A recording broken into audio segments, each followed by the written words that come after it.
एक समय की बात है, एक जंगल में एक शेर रहता था जो कि वहां का राजा था और उसे अपनी शक्ति पर बड़ा घमंड था। वह स्वयं को सबसे ताकतवर समझता था, इसलिए जंगल के हर जानवर पर अपनी धौंस जमाता था। जंगल के जानवर भी क्या करते, अपने प्राण सबको प्रिय थे, इसलिए न चाहकर भी शेर के सामने झुक जाते और उसका कहा मानते। एक दिन दोपहर के समय शेर एक पेड़ के नीचे सो रहा था। वहीं एक मच्छर भिनभिना रहा था, जिससे शेर की नींद खुल गई। वह एक मच्छर से बोला, ए मच्छर, देखता नहीं मैं सो रहा हूँ, भाग यहाँ से, नहीं तो मसल कर रख दूंगा। मच्छर ने कहा, माफ करें वनराज, मेरे कारण आपकी नींद खुल गई, लेकिन आप मुझे ये बात आराम से भी कह सकते हैं, आखिर मैं भी इस धरती का जीव हूँ। फिर शेर ने कहा, अच्छा तो तू छोटा सा मच्छर मुझसे जुबान लड़ाएगा, और क्या गलत कहा मैंने? तुम मच्छर हो ही ऐसे कि कोई भी तुम्हें यूं मसल दे। मैं तो ये बार बार कहूंगा, क्या बिगाड़ लोगे तू मेरा? मच्छर को शेर की बात और व्यवहार का बहुत बुरा लगा। वह अपने साथी मच्छरों के पास गया और उन्हें सारी बताई। सभी मच्छरों को शेर की बात चुभ गई। उन्होंने तय किया कि इस संबंध में एक बार सब मिलकर शेर से बात करेंगे। सभी मच्छर शेर के पास पहुंचे और बोले, वनराज, हमें आपसे बात करनी है।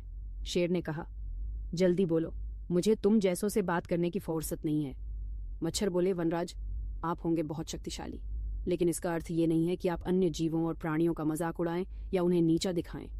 फिर शेर ने कहा, मैंने जो कहा सच कहा, मैं सबसे शक्तिशाली हूं और मुझे कोई हरा नहीं सकता। फिर मच्छर बोले, घमंड में चूर शेर गरजा ऐसा नहीं है। अगर आप शक्तिशाली हैं तो हम में भी इतना सामर्थ्य है कि आवश्यकता पड़ने पर हम किसी का भी सामना कर सकते हैं और उसे हरा सकते हैं। हम आपको भी हरा सकते हैं। ये सुनकर शेर हंसते हुए बोला, तुम लोग मुझे हराओगे? तुम लोगों की इतनी हिम्मत कि मेरे सामने आकर ये बात कहो। मेरी शक्ति का अंदाजा नहीं है तुम्हें, वरना ऐसा कभी नहीं कहते। अभी भी समय है, भाग जाओ यहाँ से, नहीं तो कोई नहीं बचेगा। शेर के घमंड ने मच्छरों को क्रोधित कर दिया। उन्होंने ठान लिया कि इस शेर को मजा छकाकर ही रहेंगे। वे सारे एकजुट हुए और शेर पर टूट पड़े। वे जगह जगह उसे काटने लगे। वह दर्द से कराह उठा। इतने सारे मच्छरों का सामना करना उसके बस के बाहर हो गया।